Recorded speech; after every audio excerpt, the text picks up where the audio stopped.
Hi everybody. So I am in my vehicle and I am heading to the gym. I thought the camera was facing the other way, but now it is. Okay, so no man knows the day or the hour. First of all, what does that mean? And second of all, does the Bible even actually say that?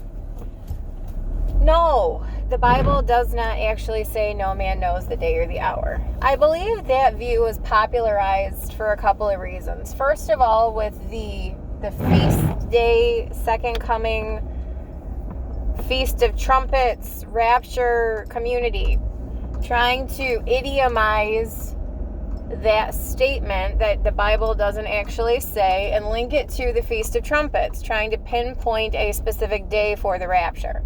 Well, first of all, Matthew 24 and 25, just part of the same Olivet Discourse, as is Mark 13, are talking about the second coming. They are 70th week specific, which is the times leading up to the seasons, which is the appointed time, the day of the Lord. But of the times and seasons, brethren, ye have no need that I write unto you. For ye yourselves know perfectly that the day of the Lord, second coming, so cometh as a thief in the night, specifically linked to Revelation 16:15. Behold, I come as a thief. Blessed is he that watcheth and keepeth his garments, lest they walk naked, and they see his shame. And he gathered them into a place called in the Hebrew tongue Armageddon. That's at the end of the sixth vial judgment, just before Jesus comes back at the second coming. So 1 Thessalonians 5:3 says, but of the times and seasons, brethren, you have no need that I write unto you. He doesn't say that they don't need to know. He just says that regarding the 70th week, which again is the times, which lead to the seasons, which is the appointed time of the second coming, they had no need that Paul wrote to them. Why? Well, because they're not going to be there. They're going to be removed in the rapture of the church, which he spoke about in the previous chapter, 1 Thessalonians 4. So again, that wasn't you can't know, you shouldn't try to know. It was but of those things you have no need that I write unto you. For yourselves know perfectly that the day of the Lord so cometh as a thief in the night. And he talks about them not being in darkness, that the night should overtake them. Or not being in the night, that the darkness should overtake them, or something. I don't have my Bible in front of me. But they're children of the light, children of the day. They are not of the night nor of darkness. Literally, in 1 Thessalonians 5, Paul's just saying, I'm not going to go over it because you're not going to be here, so you don't need for me to write to you about things that don't pertain to you.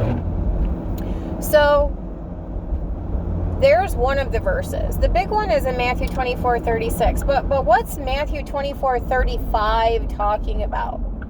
Things that will happen in conjunction with the second coming, the day of the Lord, that comes as a thief in the night. The dissolutions of the heavens and earth. But the heavens and earth shall pass away. My word shall never pass away. But of that day and hour. What day and hour? The ones where the heavens and the earth pass away. He doesn't say no man knows the day or the hour. He says, but of that day and hour. Regarding, concerning, about the day and hour. The times and seasons. The second coming of Jesus.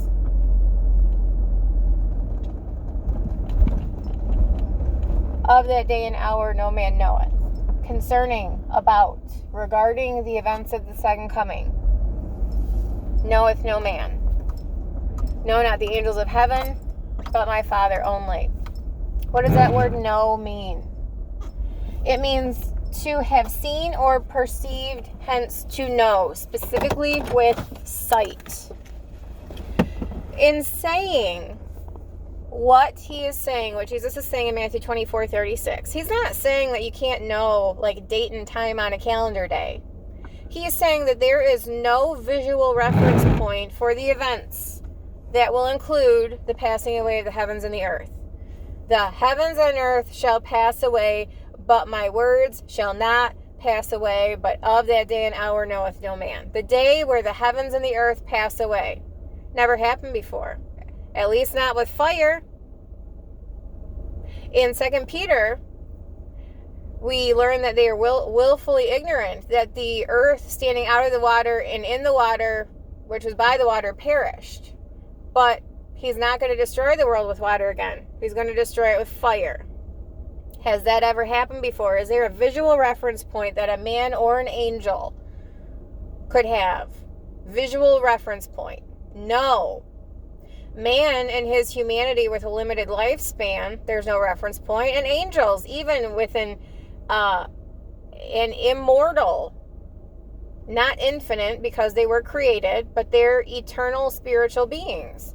They were there from the first couple of days of creation through all of human history up to that point.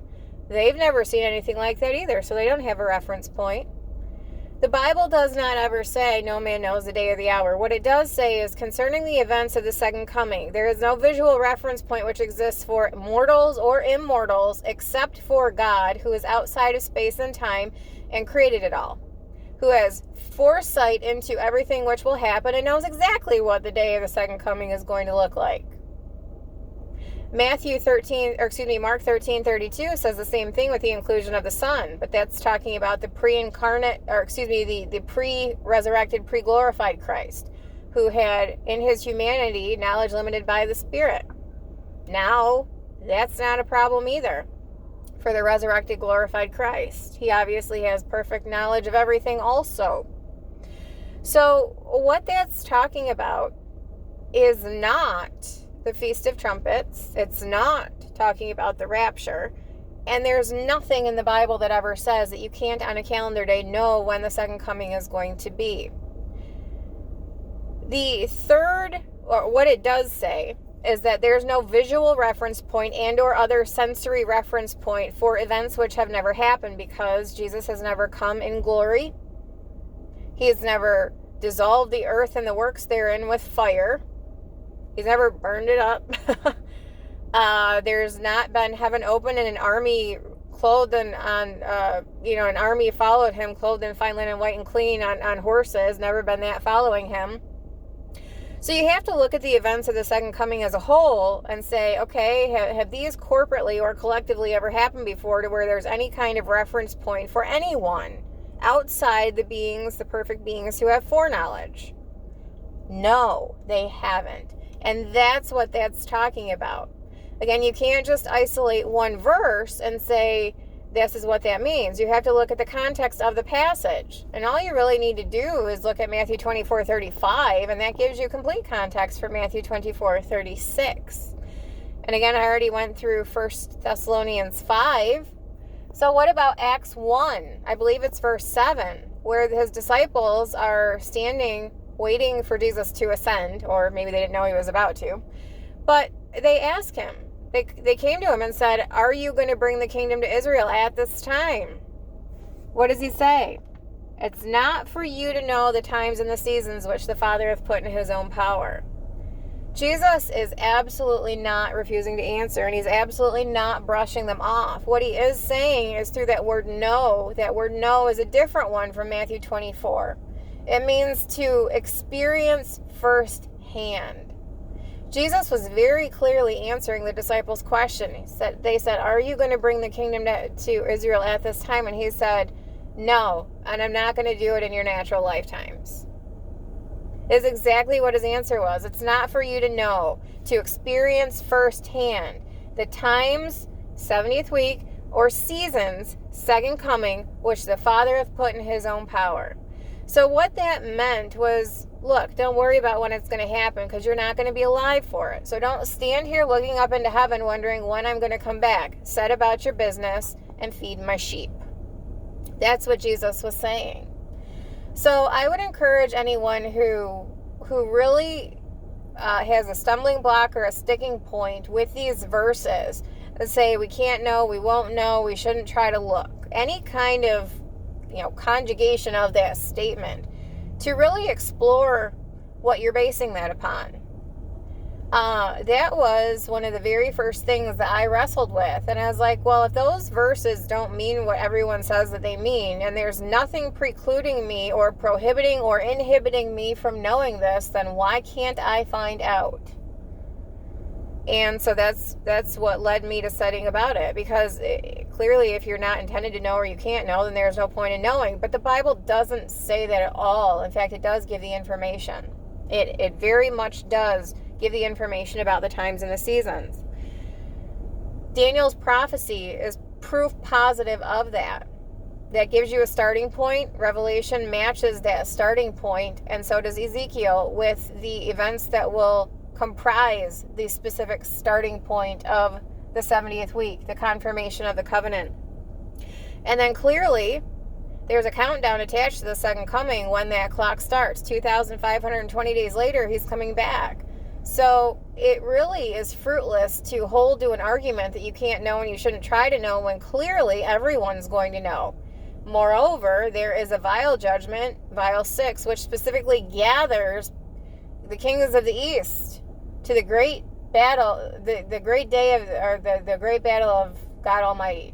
Gathers them to the day of, I forget how that's worded. Anyway, basically, vial 6 gathers everyone to Armageddon to sit and wait there for Jesus to split the skies and come back to do battle with him. This is not a calendar date specific preclusion of knowledge or inhibiting knowledge. It's got nothing to do with that. I would encourage you guys to study these words, to not just take my word for it, but to actually drill down into them and learn what they mean, and so what the context of the passage is actually speaking about. Just because the disciples were told it wasn't going to happen in their lifetime doesn't mean that Jesus was saying, hey, don't worry about it, you don't need to know, I don't feel like telling you. Or just because he said that there's no man or no angel that has a reference point for the events of the second coming, it doesn't mean that he's saying, well, you can't know, I'm trying to hide it from you, I don't want you to know when I'm coming back. Our God is not hiding anything from us. He's not purposely obscuring or being vague about anything. And it really does a disservice to his desire for us to know him, to think that he's purposely obscuring things, like, oh, he could tell us, he just doesn't feel like it. That's not what I've come to learn about our God, and hopefully that's not what you guys have come to learn about him either. The Bible is filled with him trying to tell us everything, even way more than we need to know, so that we can seek him and find him and search him out, learn about his plans for us and for our futures. It's filled with all of that, and it's limitless. It is absolutely limitless. What is limited is the time in which we have to learn it, and that is all. But the Bible abounds with details, and these are specific details, and they're not vague details, and he's not trying to hide or obscure anything. I think a lot of this comes from us constantly, day after day, year after year, looking and wondering and waiting, when is it going to happen, thinking that these things can just happen at any time randomly. And they can't. They're all predetermined, specific, and non-moving targets. What our job is to do is to find out what those fixed, specific, non-moving targets are. Not to just give up or throw our hands up in the air and say, we're not meant to know, so what's the point of even trying? And let's be ready and be watchful every second of every day. And that's not what we're intended to do. That's specifically why Jesus told his disciples in Acts 1, it's not going to happen in your natural lifetime. So they didn't sit there staring at the sky, waiting, wondering, thinking it could happen at any time. Set about your business and don't worry about it, because I'm telling you, you're not going to be alive when it happens. Now, that doesn't apply to us, because unless you and I die, which we could die at any time. I mean, I'm not saying that we're going to live until the rapture happens. Tomorrow's never guaranteed. But assuming that we do, that does not mean in any way, shape, or form that we are as limited in knowledge as they were. We have there's 27 books in the New Testament, and Acts was the 5th one. So there's 21 books after that? 22 books after that complete the canon and give us so much more information than we had before, and make sense of the prophecies in the Old Testament. We have so much more information than they did at that time. And it's not that new information is being added, it's that our illumination of Scripture is progressive, keeps on going, never stops. So it's a living, breathing document. And we just need to spend the time and take the time to find out what it means and to not let everyone else determine what we think. If you think that we shouldn't look, or that we can't know, or that it's not worth the time to try, then spend it doing something else that you think is worthwhile. But I can assure you that I would not have dedicated years of my life to finding something that was never meant to be found, because that would just not make sense. And I believe myself to be a fairly sensible person.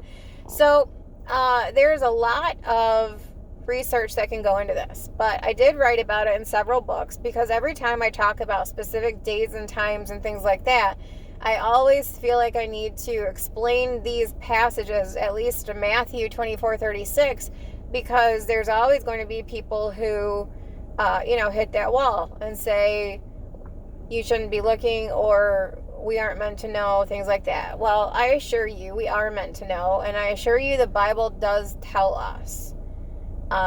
And so it's all about perspective and what you believe you're going to find, and limiting beliefs or non-limiting beliefs are really going to either help you or hurt you.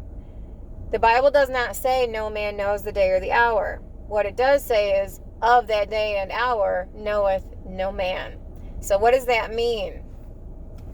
It means a lot different than what people believe it means. So hopefully that helped. Thank you, Joseph, for asking that question. I will be back with more in the near future. If you guys have any other questions, comments, or feedback, as always, please let me know. Thank you, guys. Have a good night.